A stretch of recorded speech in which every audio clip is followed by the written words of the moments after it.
Hey, what's up, Street Talks? Eric from the Eric Street Photography blog. So the basic thing I want to share with you is the idea of augmenting yourself. So in life, I think the ultimate purpose is to become bigger, to become greater, to build yourself up, to not think about your limitations, but thinking about how can I take myself and take it to the next level. And I think one of the difficult things in life is that in life, too often we don't really think about making ourselves bigger. We're taught and we're trained to be small, to think small and be small. And anytime we're trying to be more ambitious, trying to do more, become more, honestly, people are trying to belittle us. They're trying to make us feel smaller. And I think the reason why people do that is because when they see you trying to chase your own dreams and they see you chasing your own dream of self-grandeur, they feel smaller as a result because, of course, everyone's always comparing themselves to others. And so let's say you're trying to do some cool, epic shit in life and people around you see that you're doing it, they're gonna try to tear you down. And it's not necessarily because they're evil, but it's just, I think it's just human nature, is that we're all just kind of like monkeys. We're all just kind of vying for social supremacy, whatever.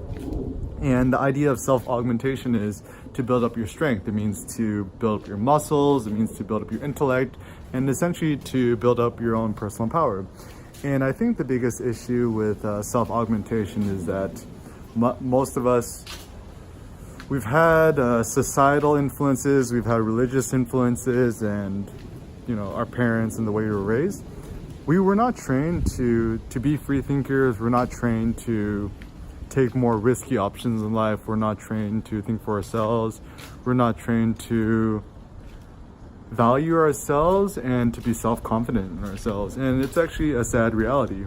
And I'm just lucky enough that even though, I've had difficult times in my life, my mom was always behind me 100%, but not everyone is as fortunate as I am. And so thinking about my own personal life, I've always had a strong sense of self-confidence and ego. And of course, I've noticed that there's times where other people are just trying to tear me down. And I think that there's this bias in society that tries to make you more generic. It's based on, even like in the West, in America, like there's a strong penchant for utilitarianism, John Stuart Mill, Jeremy Bentham, which says, the purpose of a government or society or just the world is to provide the greatest amount of happiness for the greatest number of people. Now, the problem about this, and also a lot of Judeo-Christian, Puritan, Quaker morality in America, is that it's so focused on self-sacrifice that anything you're doing for yourself is bad, but it's only good if you're sacrificing yourself to help other people. Now, this kind of doesn't really make sense, because shouldn't other people be sacrificing themselves to help you as well? Yes, people do that, like your parents, for example, but it's just kind of not cool when your parents use that as like cannon fodder. They use that as ammunition or fire against you, saying, oh, I sacrificed so much to give you a better life. And they essentially do it out of a sense of, how do you say this?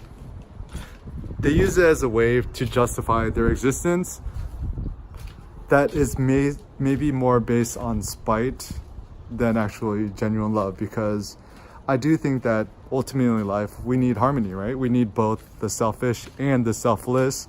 We need to be individual, stand on our own 2 feet, but also we need to help others. And that's why I actually think, to a certain degree, Christianity, thinking about sacrifice, it's kind of healthy in America because, generally speaking, Americans were much more individualist and we're a lot more selfish. And when I say selfish, I don't want to say that as like evil, because when people think that you're saying selfish, they think of selfish as synonymous to evil. It isn't. Selfish means just to be self-centered, to be self-focused, and to be individual, which I actually think is really important. And so just think about yourself in your life. How much of the balance do you have between the selfish and the selfless part? How much do you sacrifice? How much do you not sacrifice? And ultimately, I think that you just need to find some sort of harmony, because a life with too much self-sacrifice and no individuality and no focusing on yourself is bad. A life where you're just 100% only focusing on yourself, then you're living like a beast on an island. That's not fun either. So think about how you can strike this harmony. But ultimately, I think augmenting yourself, focusing on yourself, building yourself up is the most important thing. You must be strong before you could help other people, right? So augment yourself. And also, as a practical tip, when you see other people tearing you down or trying to strip away your power or disempower you, ruthlessly cut them from your life. All right, peace out.